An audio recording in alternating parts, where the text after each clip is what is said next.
श्री रामचरितमानस का page number 98 और page number 99। मंगल भवन अमंगलहारी द्रवहु सुदशरथ अजर बिहारी।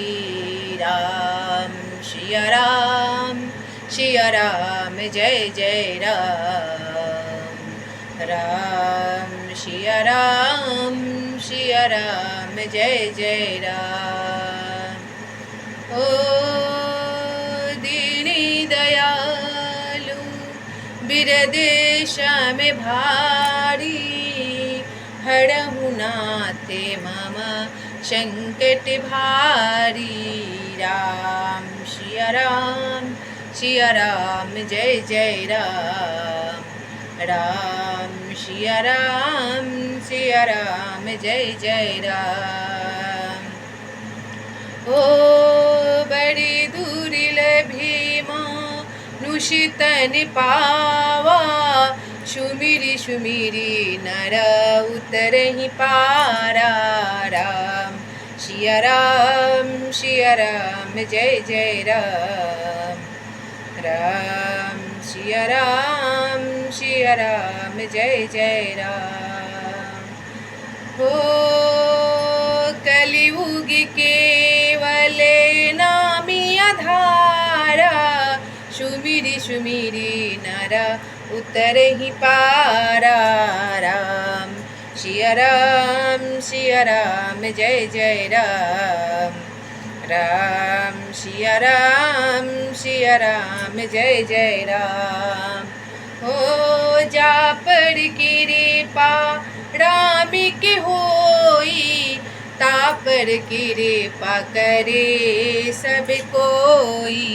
राम सिया राम जय जय राम। राम सिया राम जय जय राम। बहुरी सुनी हिमवंत कहूँ लगन सुनाई आई समय बिलो की विवाह कर पठय देवे बुलाई। मंगल भवन मंगलहारी द्रवहु सुदशरथ अजर बिहारी। जब हिमवान और मैना का संताप खत्म हुआ और मोह खत्म हुआ बेटी से, तब हिमवान ने सही समय उचित समय जानकर शंकर और पार्वती का विवाह कर रहे हैं। फिर मुनियों ने लौटकर हिमवान को लग्न पत्रिका सुनाई और विवाह का समय देखकर देवताओं को बुलावा भेजा। सब देवताओं को आदर सहित बुलवा लिए और सबको यथायोग आसन दिए। वेद की रीति से वेदी सजाई गई और स्त्रियां सुंदर श्रेष्ठ मंगल गीत गाने लगी। माता का विवाह शुरू हो गया। फिर मैना का मोह खत्म हो गया। नारद जी समझा दिए और माता जगत जननी ने अपना माँ को साक्षात रूप दिखा दी। वेदिका पर एक अत्यंत सुंदर दिव्य सिंहासन था जिसकी सुंदरता का वर्णन नहीं किया जा सकता, क्योंकि वह स्वयं ब्रह्मा जी का बनाया हुआ था। ब्रह्मांडों की शीर नवाकर और हृदय में अपने स्वामी श्री रघुनाथ जी का स्मरण करके शिव जी उस सिंहासन पर बैठ गए। और फिर मुनीश्वरों ने पार्वती जी को बुलाया। सखिया श्रृंगार करके उन्हें ले आई और पार्वती जी के रूप को देखते ही सब देवता मोहित हो गए। संसार में ऐसा कभी कौन है जो सुंदरता का वर्णन कर सके। माता जगत जननी का रूप का वर्णन किसी के पावर नहीं है कि कर सकता। पार्वती जी को जगदम्बा और शिव जी की पत्नी समझकर देवताओं ने मन ही मन प्रणाम किया। भवानी जी सुंदरता की सीमा है। करोड़ों सुखों में से भी उनकी शोभा नहीं कही जा सकती। इतना सुंदरता माता पार्वती की है। हिमवान की पुत्री की शादी होने लगी और माँ जगत जननी जगत की माता है। अंदर ही अंदर सब समझ रही है कि मैं इसकी पुत्री के रूप में जन्मी हूँ, लेकिन मैं तो खुद अपना कर्म का फल भोग कर शिव जी से विवाह करने जा रही हूँ। जब भगवान को भी कर्म का फल मिलता है तो इंसान क्या चीज है। इसलिए महाभारत और रामायण दोनों एक ही तराजू पे तौला जाएगा तो होगा। उसमें भी धर्म युद्ध का लड़ाई हुआ, इसमें भी धर्म युद्ध का लड़ाई हुआ। भगवान जहाँ सत्य है वहीं पे वास होता है, भगवान जहाँ असत्य है वहाँ कहीं कोसों दूर हो जाते हैं। तुलसी बाबा इसमें यही समझा रहे हैं, धर्म में न कोई सत्य समान, अधर्म में न कोई झूठे समान। राम सिया राम सिया राम जय जय राम, राम सिया राम जय जय राम। तुलसी बाबा यहाँ समझा रहे हैं कि इंसान को सत्य का साथ कभी भी छोड़ना नहीं चाहिए, सत्य का ही साथ देना चाहिए। आम आदमी बनकर श्री राम प्रभु मर्यादा पुरुषोत्तम नाम से विख्यात हो गए, युगों युगों में उनका नाम चलेगा। और श्री कृष्ण छलिया क्यों बोला गए, क्योंकि उसमें भी अधर्म के लिए, धर्म का जीत होने के लिए छल प्रपंच करके महाभारत में लड़ाई करवाए। लेकिन नाम यहाँ द्रौपदी का आ रहा है कि द्रौपदी के कारण महाभारत हुआ है, नहीं ऐसा नहीं है। वेद कहता है वो तो नीति के अनुसार सब काम हुआ है। रामायण में अनपढ़ गंवार मूर्ख व्यक्ति बोलता है कि माता सीता के कारण ये रामायण और रावण से लड़ाई हुआ, लेकिन ऐसा नहीं है। ये भी तो नीति के अनुसार ही हुआ है, क्योंकि कर्म के अनुसार फल मिलता है। उसी प्रकार विष्णु भगवान को भी पृथ्वी में आकर विचरना पड़ा, भटकना पड़ा। कोटि हूँ बदन नहीं बने बरनत जग जननी शोभा महा, सकुची ही कहत श्रुति से शारद मंदमती तुलसी कहा। छवि खानी मातु भवानी गवनी मधय मंडप शिव जहाँ, अवलोकि सकहि न सकुच पति पद कमल मनु मधु करु तहाँ। माता पार्वती और शंकर जी को एक जगह बुलाया गया। ऐसा नेति के अनुसार उनका वेद नीति के अनुसार उनका सारी विवाह पूर्ण हुआ और माता जगत जननी प्रसन्न है। जगत जननी पार्वती जी की महान शोभा का वर्णन करोड़ों मुखों से भी करते नहीं बनता। वेद शेष जी और सरस्वती जी तक उसे कहते हुए सकुचा जाते हैं, तब मंद बुद्धि तुलसी किस गिनती में है। ऐसा तुलसी बाबा अपने आप को बोल रहे हैं। सुंदरता और शोभा की खान माता भवानी मंडप के बीच में जहाँ शिव जी थे वहाँ गई। वे संकोच के मारे पति शिव जी के चरण कमलों को देख रही है और देख नहीं सकती, परंतु उनका मन रूपी भंवरा तो वहीं रस पान कर रहा था कि कब शिव जी को दर्शन करूं। ऐसा चौपाई के साथ तुलसी बाबा बता रहे हैं, माता के दिल में इतना व्याकुलता पैदा हुआ है कि कब शंकर भगवान को मैं पाऊं। उतना तपस्या करने के बाद शंकर भगवान उनको मिल रहे हैं। कोटि हूँ बदन नहीं बने बरनत जग जननी शोभा महा, सकुचाहि कहत श्रुति से शारद मंदमती तुलसी कहाँ। छवि खानी मातु भवानी गवनी मध्य मंडप शिव जहाँ, अवलोकि सकहि न सकुच पति पद कमल मनु मधु कर तहाँ। माता जगत जननी शंकर भगवान के पास जाकर बैठ गई। विवाह शुरू हो गया और माता मन ही मन सकुचा रही है कि मैं शंकर भगवान को कैसे भर नेत्र तक देखूं, अब कब मिलूं, कब देखूं। इतना उनके दिल में व्याकुलता पैदा हो रहा है। माता शर्म के मारे शंकर भगवान की पांव पर भी नजर नहीं डाल रही है, क्योंकि माता एक गलती के लिए इतना कष्ट भोगी, इतना तपस्या की, फिर शिव जी उनको प्राप्त हुए। ऐसा यहाँ वेद पुराण बोल रहा है। मंगल भवन अमंगल हारी, द्रवहु सुदशरथ अजर बिहारी। मनु अनुशासन गणपतहि पूज्यउ शंभु भवानी, को सुनि संशय करे जनी, सूर्य नदि जिये जानी। मंगल भवनय मंगलहारी, द्रवहु सुदशरथ अजर बिहारी। वेद पर शंकर भगवान गणेश जी का पूजन कर आसन लगाकर बैठ गए। और वेदी के बीचों बीच माता जगत जननी और शंकर भगवान का विवाह शुरू हो गया। मुनियों की आज्ञा से शिव जी और पार्वती जी ने गणेश जी की पूजन किया और मन में देवताओं को आनंदित समझकर कोई इस बात को सुनकर शंका न करे कि गणेश जी तो शिव पार्वती की संतान है, अभी विवाह से पूर्व हो ही वे कहाँ से आ गए, ऐसा मन में सोच रहे हैं। वेदों में विवाह की जैसी रीति कही गई है, महामुनियों ने वह सभी रीति करवाई। पर्वतराज हिमांचल ने हाथ में कुश लेकर तथा कन्या का हाथ पकड़कर उन्हें भवानी शिव पत्नी जानकर शिव जी को समर्पण किया।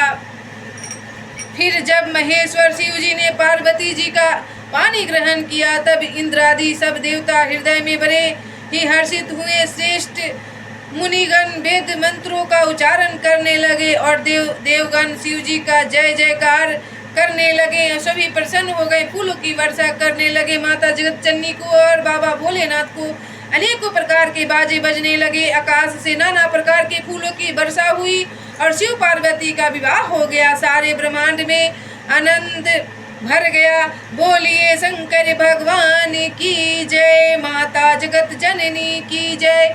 मंगल भवनय मंगलहारी, द्रवहु दशरथ अजर बिहारी। दासी दास रथ घोड़े हाथी गाय वस्त्र और मणि आदि अनेकों प्रकार की चीजें अन्न तथा सोने के बर्तन गाड़ियों में लदवाकर दहेज में दिए। हिमवान ने, जिनका वर्णन नहीं हो सकता, जो नियम रीति था वो अपने पुत्री के साथ हिमवान और मैना कर रहे हैं। माता पार्वती के विवाह के बाद शुरू से ही प्रचलित है कि बेटी को सभी दान दक्षिणा दिया जाता है। मंगल भवन अमंगलहारी, द्रवहु सुदशरथ अजर बिहारी। उसी परंपरा को आज तक युगों तक निभाया जा रहा है, क्योंकि शादी होता है तो बेटी पराई धन हो जाती है। बेटी को दान करने के बाद ब्राह्मण के समान समझा जाता है। दाइज दियो बहु भांति पुनि, कर जोरी में ही में भूधरे कहो।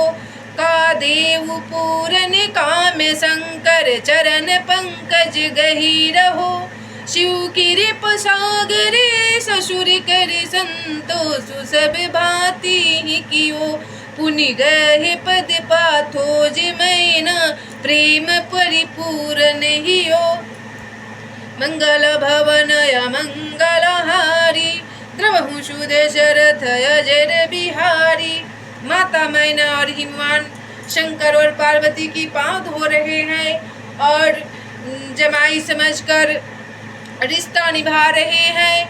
और देवों के देव महादेव हिमवान के घर में अपने ससुर को प्रणाम कर रहे हैं।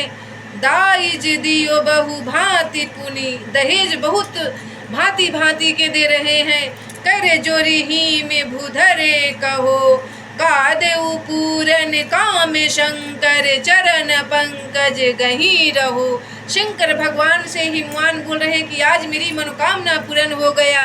शिव कृपा सागरे ससुर, कर संतोषु सब भांति ही कियो।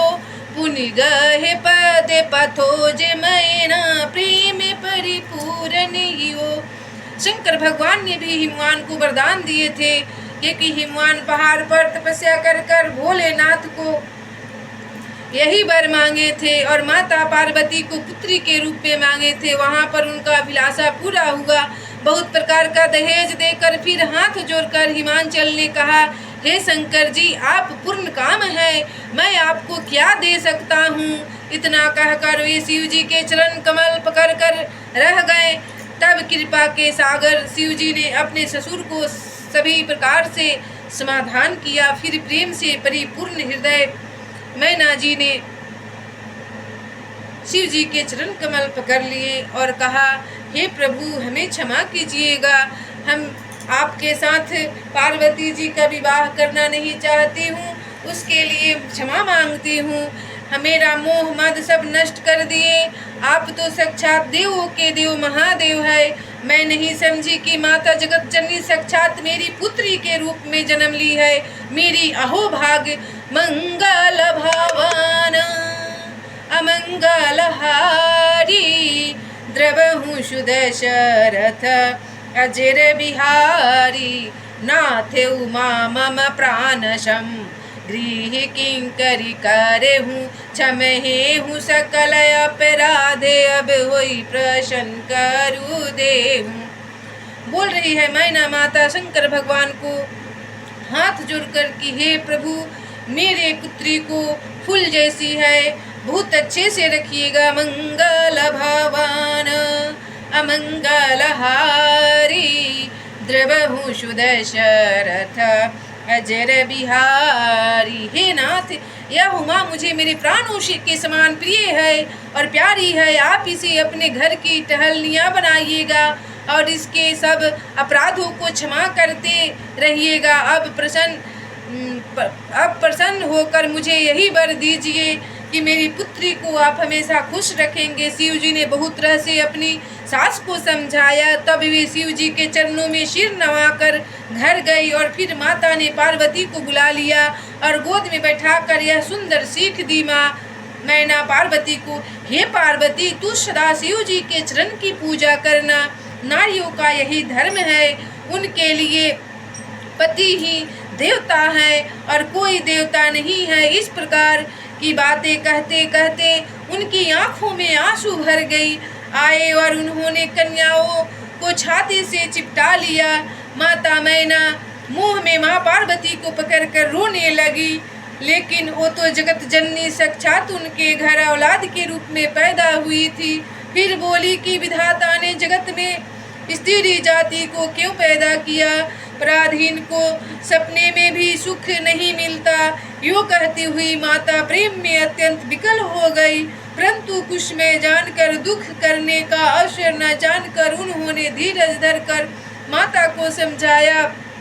जगत जननी पार्वती को मैना बार बार मिलती है और गले लगती है और पार्वती के चरणों को पकड़कर गिर पड़ती है। बड़ा ही प्रेम है, कुछ वर्णन नहीं किया जा सकता। भवानी सब स्त्रियों में से मिल भेंट कर फिर अपनी माता के हृदय से जा लिपटी और माता जगत जननी भी आम मनुष्य की भांति रोने लगी। मंगल भवन अमंगलहारी द्रवहु सुदशरथ अजर बिहारी। जब माता जगत जननी साक्षात मनुष्य रूप में अवतरित होकर शिव से वरण की और अपनी माँ के गले पकड़कर रो रही है, तो माँ का दर्द तो माँ ही जानती है कि क्या होता है। जननी ही बहुरी मिली चली, उचित आशीष सब काहू दई।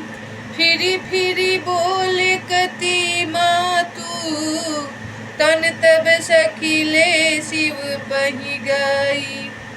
जाचक सकल संतोषी शंकरु, उमा सहित भवन चले।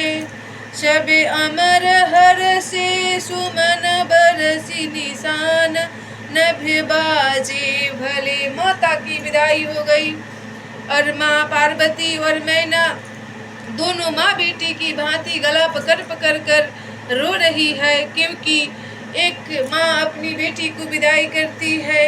यहाँ पर वो अपना मोह कैसे छोड़ सकती है पोस पाल के। माता जगत जननी भी अपनी माँ को पकड़ कर रो रही है। जानी ही बहुरी मिली चली, उचित आशीष सब काहू दई। फिरी फिरी बिलोकती मातु, तन तब सखिले शिव पह गई। फिर कर माता देख रही है जगत जननी अपनी माँ को। जाचक सकल संतोषी शंकर, उमा सहित भवन चले। सब अमर हरस सुमन बरसी निशान, नभ बाजन बजे। माता का विदाई हो गया। माता बार बार फिर कर अपनी माँ को देख रही है। पार्वती जी माता से फिर मिलकर चली। सब किसी ने उन्हें योग आशीर्वाद दिया। पार्वती जी फिर कर माता की ओर देखती जाती थी। तब सखिया उन्हें शिव जी के पास लेके चली गई। महादेव जी सब याचकों को संतुष्ट कर पार्वती के साथ घर कैलाश को चले। सब देवता प्रसन्न होकर फूलों की वर्षा करने लगे और आकाश में सुंदर नगारे बजने लगे। मंगल भवन अमंगलहारी द्रवहु सुदशरथ अजर बिहारी। चले संग हिमवंतु तब पहुँचावन अति हेतु विविध भति परितोषु करी विदा कीन्हि वृषिकेतु। मंगल भवनय मंगलहारी द्रवहु दशरथ अजर बिहारी। तब हिमवान अत्यंत प्रेम से शिव जी को पहुंचाने के लिए साथ चले। वृषकेतु शिव जी ने बहुत तरह से उन्हें संतोष कराकर विदा किया और कहा, हे हिमवान, मैं आपकी पुत्री को अच्छे से रखूंगा। पर्वतराज हिमांचल तुरंत घर आए और उन्होंने सब पर्वतों और सरोवरों को बुलाया। हिमवान ने आदर दान विनय और बहुत सम्मान पूर्वक सबकी विदाई की। जब शिव जी कैलाश पर्वत पर पहुँचे तब सब देवता अपने अपने लोकों को चले गए। तुलसीदास जी कहते हैं कि पार्वती जी और शिव जी जगत के माता पिता हैं, इसलिए मैं उनके श्रृंगार का वर्णन नहीं कर सकता। अनंत श्रृंगार है, अनंत आभूषण है। शिव पार्वती विविध प्रकार के भोग विलास करते हुए अपने गणों सहित कैलाश पर रहने लगे। वे नित्य नए विहार करते थे। इस प्रकार बहुत समय बीत गया। ऐसा वेद में पुराण में बता रहे हैं। तुलसी बाबा लिख रहे हैं कि जब माता पार्वती का और शंकर का विवाह हुआ तो आम आदमी की भांति अपने घर के अंदर रहकर भोग विलास करने लगे, सुखी संपन्न रहकर अपनी जीवन व्यतीत करने लगे। फिर से माँ सती आ गई उनके जिंदगी में। मंगल भवन अमंगलहारी द्रवहु सुदशरथ अजर बिहारी। राम सिया राम जय जय राम। राम सिया राम जय जय राम। सीताराम चरण रति मोरे अनुदिन बढ़हु अनुग्रह तोरे। राम सिया राम जय जय राम। राम सिया राम जय जय राम। इस रामचरितमानस को तुलसी बाबा पावन क्यों बना दिए? क्योंकि इसमें शंकर भगवान का भी वर्णन आ रहा है और माता पार्वती का भी वर्णन आ रहा है। इसलिए भगवान कभी भी विष्णु भगवान से विमुख नहीं होते हैं। ब्रह्मा विष्णु महेश तीनों एक ही हैं और ब्रह्मा जी का भी वर्णन आ रहा है। दक्ष के घर में पुत्री के रूप में जन्म लेकर माँ सती अपने अग्नि योग में भस्म क्रिया शरीर, फिर सती माँ हिमवान के घर जन्म लेकर बाबा भोले से विवाह कर जाकर कैलाश पर्वत पर रहकर अपना जीवन व्यतीत करने लगी। ऐसा इसमें उदाहरण आ रहा है। जब माता प्रभु श्री राम का परीक्षा ली थी तो उनको इतना बड़ा दंड भुगतना पड़ा, इतना बड़ा तपस्या करना पड़ा। तो इंसान कभी भूल के भी नहीं सोचता है कि मैं अपराध करूंगा तो हमको दंड भुगतना पड़ेगा। ऐसा ही कर्म का फल मिलता है। भगवान इसमें दर्शा रहे हैं और सत्य दिखा रहे हैं। अगर मनुष्य समझ जाए इस बात को तो कभी गलती करेगा ही नहीं। रामायण इसी के आधारित पर लिखा गया है। कभी भी रामायण का पाठ हुआ है और रामायण होता है तो ध्यान से सुनिएगा। इसमें भी धर्म युद्ध हुआ है अधर्म के विरुद्ध, और महाभारत में भी गीता में यही आ रहा है। धर्म के लिए लड़ाई शुरू हुआ, लेकिन इसमें माता द्रौपदी का नाम आ जा रहा है और इसमें माता जगत जननी सीता का नाम आ रहा है। इसलिए धर्म के लिए तो दोनों में ही लड़ाई हुआ है। सब वेद के अनुसार, नीति के अनुसार हुआ है। कोई नहीं समझता है लेकिन झूठा आरोप लगाता है कि कई बुरी थी और यहाँ दुर्योधन बुरा था, लेकिन सबका कर्म का फल मिला। इसलिए ये इतना बड़ा सब चाट बना। अगर नहीं होता तो भगवान कृष्ण छल प्रपंच करके कैसे बताते कि अधर्म के लिए झूठ बोलना सत्य है, इसलिए भगवान गीता में छलिया बन गए। और रामायण में भगवान विष्णु भगवान का अवतार थे, मर्यादा पुरुषोत्तम बन गए। दोनों में मनुष्य अवतार लिए हैं, दोनों में एक ही रोल निभाए हैं, धर्म के युद्ध करवाए। इसमें भी धर्म की ओर खड़े थे, उसमें भी धर्म की ओर। इसलिए भगवान दर्शा रहे हैं कि कभी भी सत्य का आंचल नहीं छोड़ना चाहिए। मंगल भवन अमंगल हारी, द्रवहु सुदशरथ अजर बिहारी। राम सिया राम जय जय राम। राम सिया राम जय जय राम। ओ दीनी दयालु बिरदेश में भारी, हरहु नाथे मम संकट भारी। राम सिया राम जय जय राम। राम सिया राम जय जय राम। सीताराम हनुमान सीताराम हनुमान, राधे श्याम घन श्याम राधे श्याम घन श्याम। सीताराम हनुमान सीताराम हनुमान, सीताराम हनुमान सीताराम हनुमान। राधे श्याम घन श्याम राधे श्याम घन श्याम। राधे श्याम घन श्याम राधे श्याम घन श्याम। दया करो श्री राम दया करो श्री राम। दया करो हनुमान दया करो हनुमान। सीताराम हनुमान सीताराम हनुमान। सीताराम हनुमान सीताराम हनुमान। राधे श्याम घन श्याम राधे श्याम घन श्याम। राधे श्याम घन श्याम राधे श्याम घन श्याम। कृपा करो श्री राम कृपा करो श्री राम। कृपा करो हनुमान कृपा करो हनुमान। सीताराम हनुमान सीताराम हनुमान।